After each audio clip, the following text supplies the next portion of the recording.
5-4 is analyzing graphs of polynomial functions, and you have your chart that we did from the last section of all the different types of polynomial functions and important aspects about them. So when you look at this first one, we're asked to do graph f of x equals negative x cubed minus 4x squared plus 5.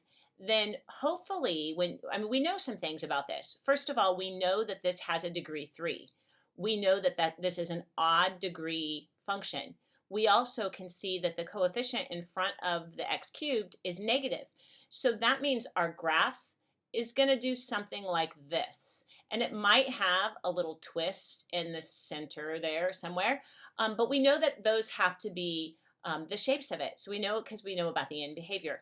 But what we're going to do is we're going to actually graph this by making a table of values. And we're going to use our calculator to do that.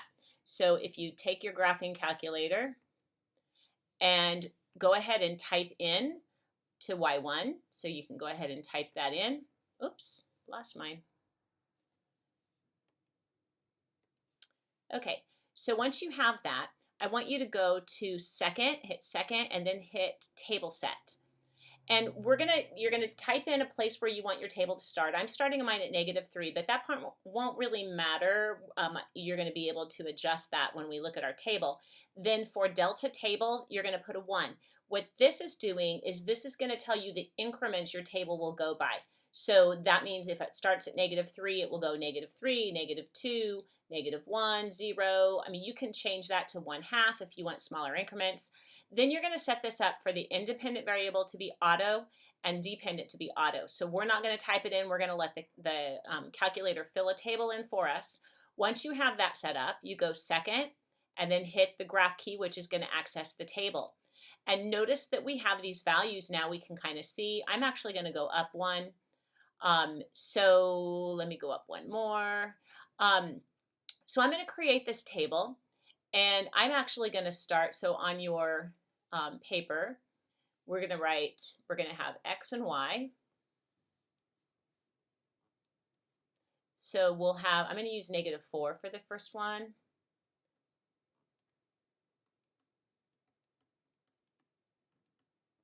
So we fill in these values.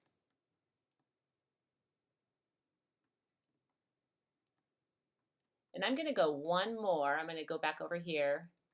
I want to see what's here, 2, -19. So I'm going to record that as well, even though I'm not going to plot that. But it's going to be important for what we're doing here. So we're going to plot these points, but I first want to just kind of analyze the table a little bit and talk about this. So this right here indicates something important. Polynomial functions are all continuous, and when it's continuous, it means it's smooth, there's no jumps or gaps. So we have these y values that indicate the height of the function. So if x is -4, we're at a height of +5. If x is at -3, we're at a height of -4. Well, if you go from a height of +5 to a height of -4, you have to pass 0. So you're going to pass 0, which tells me that there's a 0 between -4 and -3. Remember, the zeros are the x-intercepts. So there has to be an x-intercept in between x equals -4 and x equals -3. Well, the same thing happens here. So there has to be a 0 between -2 and -1. And then here's it. Now I'm not going to talk about a 0 between because we know exactly that this is also a 0. So there's a 0 at x equals 1. And so then you might look, well, how come I stopped? Why didn't I keep scrolling? Well, remember what we did in the last section when we created that chart. Look at your cubic polynomial functions and you'll remember that the most zeros we can have is whatever the degree is. So we can't have more than 3 zeros, so this is all of them, which means I can get a pretty good indication of my graph based on that. So we're going to go ahead and graph this. Whoops, so that wasn't right. Okay, so we're going to plot these points. So negative 4, 5, and I'm just counting by ones. So negative 4, 5, negative 3, negative 4, negative 2, negative 3, negative 1, 2, 0, 5, 1, 0, 2, negative 19. Now, I'm not going to graph that. It doesn't fit, but I'm just going to remember it's going down. Now, keep in mind what we said the general shape is of our graph. We know on the left side it has to be going up, and on the right side it has to be going down. So my graph must, so I'm going to be coming down here, back up through here, and down through here. So it's going to have to look something like this.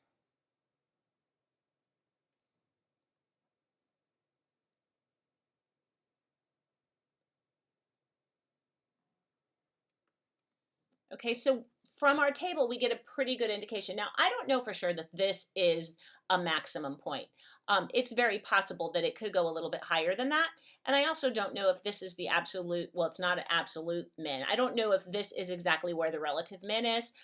It could be a little lower, it could be over, and maybe it dips down a little farther. But these are approximations. Now, we could tell, we know how to do it on our graph. So we can kind of get an idea of the mins and maxes as well. Remember, there are no absolute extrema. Remember, extrema are minimums and maximums. There's no absolute because it's a cubic function, which is an odd degree, one end up, one end down.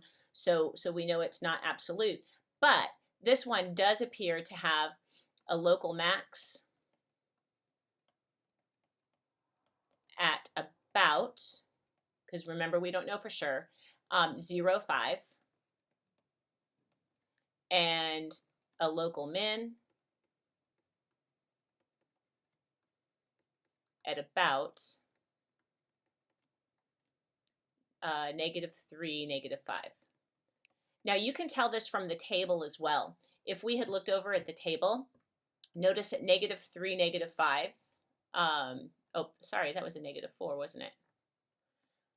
So notice at negative 3, negative 4, if you take a look here, notice how this is lower than the points on either side. So that negative 4 is lower than 5, and it's lower than negative 3, which tells you that around that location is a local min.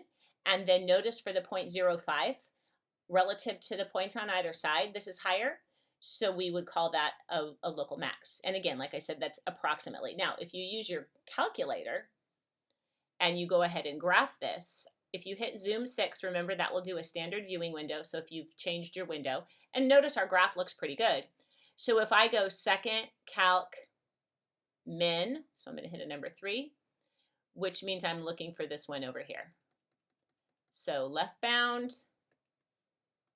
right bound, and in between, we can see it wasn't exactly negative 3, negative 4. This is accurate right here. We are just going for the approximation that we can get from our table, and that's fine. But if you want to use your graphing calculator and have a more accurate value, that's okay too. Okay, on this next question, and I know this says a check your progress, so this is really it's supposed to be for you to do on your own. But it says which graph is the graph of in this function. So I want you to think about the fact that this is a cubic function. Remember, it's an odd degree. So think about what we've talked about with an odd degree. We know that something like this, the parent graph for x cubed looks like this. So I know right away it can't be that. It can't be that. Because this is clearly an even degree function. This is an even degree function with a negative coefficient. And we also can see that this has a positive leading coefficient. So it can't be this one because we know that it has to follow the right end is up. So this has to be the answer by default, so we can tell what the answer is. So this is a great type of problem. Like say you had something like this on the ACT, and true, you could they would probably cloak it in such a way that you couldn't just type it in, because like if they put an A or a B for the constant values, but knowing how the graph behaves, you would be able to choose the accurate graph. All right, next one. Determine consecutive values of x between which each real zero of the function given is located, then draw the graph. So again, we're going to use our calculator to make a table of values. You might want to even pause this video and give it a try first, and then come back to it. So here is my function. When you go to your table set, and I still have it on -4, that's where I had it before, still kind of setting it up like that, go to my table, and I can see what's happening here. Now, I'm clearly not going to be graphing the point -4, 257. So I'm going to kind of scroll down a little bit. All right, so making a table, we're going to have these values. So we have negative, I'm not going to graph, I'm not going to plot -373 either. So I'm going to have -2, 9, -1, -1, 0, 1, 1, -3, 2, -7. I'm going to record this one even though I'm not going to be graphing that. Just because this was negative, this was positive, remember that's significant for what we are doing here. Now, the directions said to find the consecutive values of x between which each of the real zeros of the function would be located. So notice that we pass 0 right here. So that means that there's a 0 between -2 and -1. So those would be the consecutive values of x, -2 and -1. There has to be a 0 between those values. Again, right here, we pass 0. Remember, these are the heights of the function, and the height is passing through 0, which means there has to be a 0 between -1 and 0. Well, right here, we pass 0 again. So that means there has to be a 0 between 0 and 1. And don't pass 0 there, but we do right here, which indicates there has to be a 0. Remember, zeros are x-intercepts between 2 and 3. Now, I don't have to look for any more because this is a 4th degree, and we know that the most zeros we can have is 4, and we happen to have 4. There can't be any more. So then from here, you would go ahead and graph that. So you're going to sketch your graph.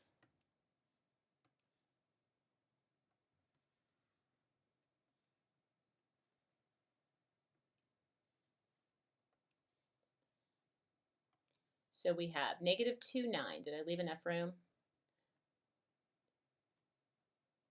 Well, it's going to be about there. -1, -1, 0, 1, 1, -3, 2, -7, 3, 19. Now I'm not going to graph that, but it's significant to realize that it's way up here. The reason why I want to make sure I know that, this is a 4th degree polynomial. It has a positive leading coefficient, so I know both ends are up. So we don't know what kind of movement. It could do something like this. We do know both ends up because we know the end behavior. So that's why it's important to understand the end behavior. We need to recognize the fact that it's going to go up from this point down here. So when you draw this in, it's going to probably look something like this.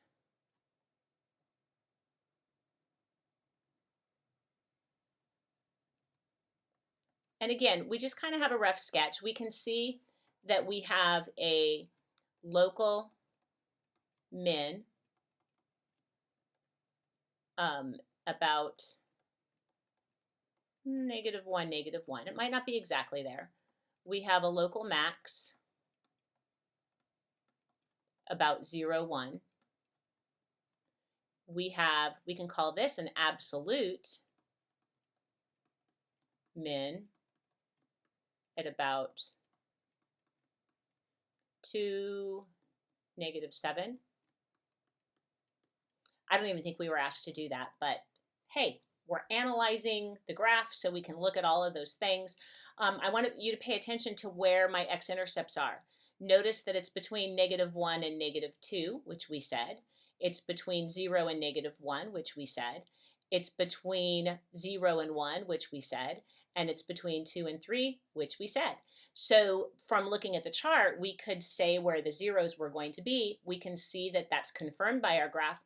If you wanted more accuracy for your zeros, you can use your calculator and do second calc 0, and you could find where those zeros would be.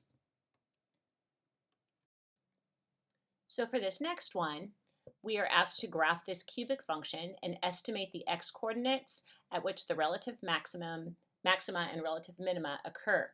So using your calculator, so I kind of have that set up, and if I go, I set up my, I left my table, and if I go to my table and I kind of scroll through, I just want to kind of show you, if you scroll up on your table, you can see that it's more and more negative. So I don't think I'm going to have any zeros that way, that place, and not any turning points either. So I'm going to scroll down here where the numbers are a little more manageable. I'm going to keep going and see what happens. And notice now the numbers are clearly getting more and more positive and larger. So the numbers that I want to use are going to be in this region here. So, oh, I wanted that one more higher. So these are the values that we're going to use when we make a table. So we'll have our chart. So -2, -15, and I might not graph that, but remember that's a negative value, so we're going to want to be looking at that. 0, 5, 1, 3, 2, 1, 3, 5, 4, 21. I'm not going to graph. But I do want to talk about, now I know we're looking for maxes and mins, true, but notice that right here that we pass through 0,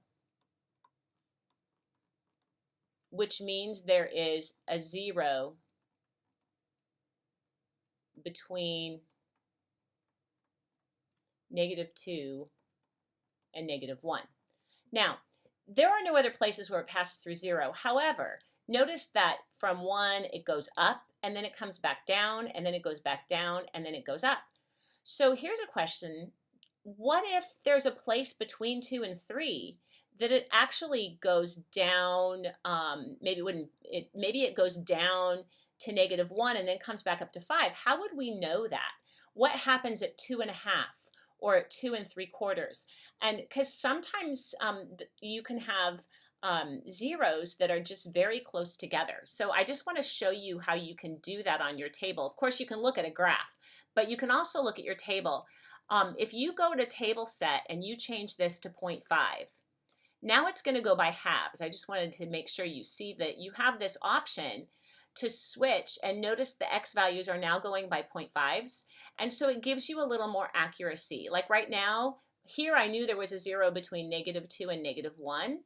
Well, now I can pinpoint it a little closer. I know that there's a 0 between -1.5 and -1. So I know it's actually, I can get a little closer accuracy to that. So, so that's, that's helpful to know. I'm going to use the table that we already have to help me find the maxes and mins. So when you look at this, it's we're looking at the y values because that determines it's the height that determines the max and the min.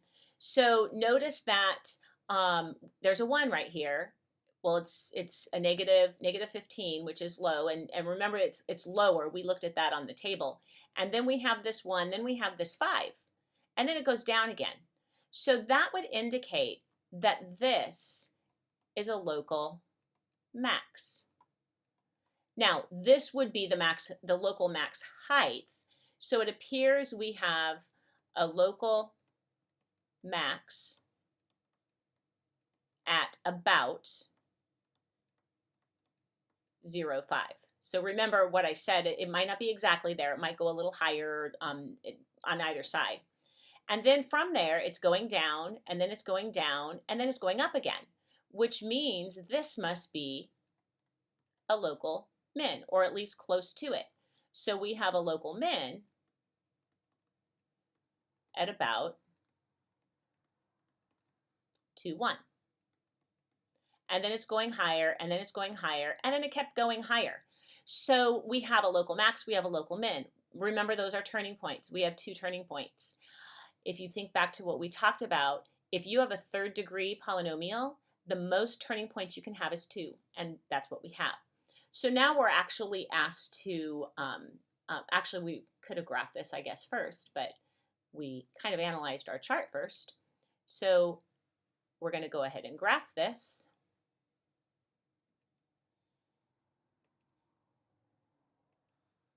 -2, -15, I'm not going to plot that, but I'm going to keep in mind that it was negative. So -1, 1, 0, 5, 1, 3, 2, 1, 3, 5, 4, 21, not going to graph that. So remember, -2, -15 was down here. Also, we know that because it's a positive, we can see it has some twists and turns. Because it's a positive, so the right end has to be up. So it must, I kind of do that in backwards, but this has to be kind of the general shape. So it's going to look something like, but we know it only has, from looking at it, it had appeared it only had 1, 0. So it's doing something like this. That was just really bad drawing there. Let me try that again. So it's coming up this way, and then down through here, and back up. So keep in mind what I said, though. If you compare this to the graph, and we can do that if you look at the graph here. Let's hit graph and see what we have. This might not be exactly 2, 1. I doubt that it is. It's probably over a little bit. These are kind of approximations. Although it does maybe look like 0, 5. So using the chart gives you approximations. Doing second calc min, second calc max would give us a little bit more accuracy on that. So for this next example, we have a real world example of a polynomial model, and it's about health, and the weight W in pounds of a patient during a 7-week illness is modeled by the function, and then we have this function where n is the number of weeks since the patient became ill, and we're asked to graph the equation. So definitely we want to use our graphing calculator for this. I went ahead and put this into y1. Now remember, you're just going to use an x instead of an n, and we're using the y1 instead of w, but you're going to be able to put that into that function. Now I'm not going to use a table of values. We're just going to kind of graph the equation and do a sketch and use our calculator to answer these. So if you just do, on your calculator, if you do Zoom 6, your standard viewing window, you're going to get this picture of not much. You really can't tell what's going on. If you look at the model, the equation, we know that this is a cubic function. We can see it has a positive coefficient. So we would expect it to maybe do something like this. Maybe it doesn't have the little twist in it, but we expect it to behave something like that, but we're clearly not seeing that. Well, we have to think about the window. When you have a real world example, think about what makes sense. First of all, n is the number of weeks since the patient became ill, which means n has to be a positive number. You can't, or it could be 0 for your start time, but you can't have n be negative. So n is going to be greater than or equal to 0, and it's a 7-week illness. Actually, let me rewrite it this way. Okay, I could have just... Let's write less than or equal to 7. So my values of n are going to be in between this. So when I set up my calculator, I'm going to hit window, and I'm going to adjust this just like I would my graph paper. 0 is the smallest number of weeks, 7 is the most, and I'm going to count by ones because those numbers aren't too large. Then for the y values, this is the weight of the person. Well, you can't have a negative weight, clearly. So I'm going to put in 0, which obviously we can't even be close to 0. And if you notice, if you plug a 0 in, like the starting weight for the patient, plug in a 0 for n, and you see you get 110. So that's kind of the highest weight, but I'm going to go ahead and put in 120. And then we're going to do the scale because these, I don't want to count by ones because these numbers are, think about if you were graphing this on graph paper. So I'm going to count by tens. Okay, now I'm going to just hit graph. And we see something that actually, now this does not look very much like one of these graphs, but if we're talking about the situation, then this is kind of how we would look. I'm going to adjust this, so hold on just a second. Let me pause. Okay, I paused the video so I can mess with the window a little bit. And you know what? In real life, this is what happens. You adjust the scale so you can see a better picture. I left my X min and X max as 0 to 7, but there's no way a person could weigh 0. So we were seeing just not enough change in the y variables. So I set a minimum for y as 100 and the y max is 120 because we knew that the starting weight of the patient was 110. So now if you hit the graph, and again we're only seeing this portion, so what does that mean? So let me go ahead and copy this onto my paper. So if we think about what this graph actually tells us, we've got this, you can see that we have a relative min at this point, and we can find out where that is. And so the patient was losing weight because notice that the graph is decreasing. So the graph is decreasing. This represents the patient's weight. So the patient was losing weight until we get to this point, and then all of a sudden we see a turning point and the patient starts gaining weight. So, you know, that makes sense when you're sick and you're not eating and you start losing weight, and then you're on the road to recovery and you start eating more and you gain weight. So if we look at our calculator and we see, if we go second calc minimum, and we want to see about where that happened, so I'm going to choose that for the left bound and a right bound. I want to make sure that the values were going up, which they were for the y, and then in between. And we could see that about 4 weeks. So the minimum, and we can see what that was, so we have a minimum of 4,106.8. So that would indicate about 4 weeks into the illness, the patient weighed 106.8 pounds. So you can see that they lost 3.2 pounds. And then after that, they started gaining weight. So we can see that from our function. So if we look at this next question, what trends in the patient's weight does the graph suggest? Well, we just talked about that, how the patient lost weight until about 4 weeks, and then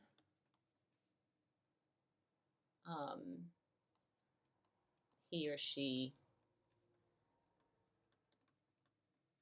gained weight. And is it reasonable to assume the trend will continue indefinitely?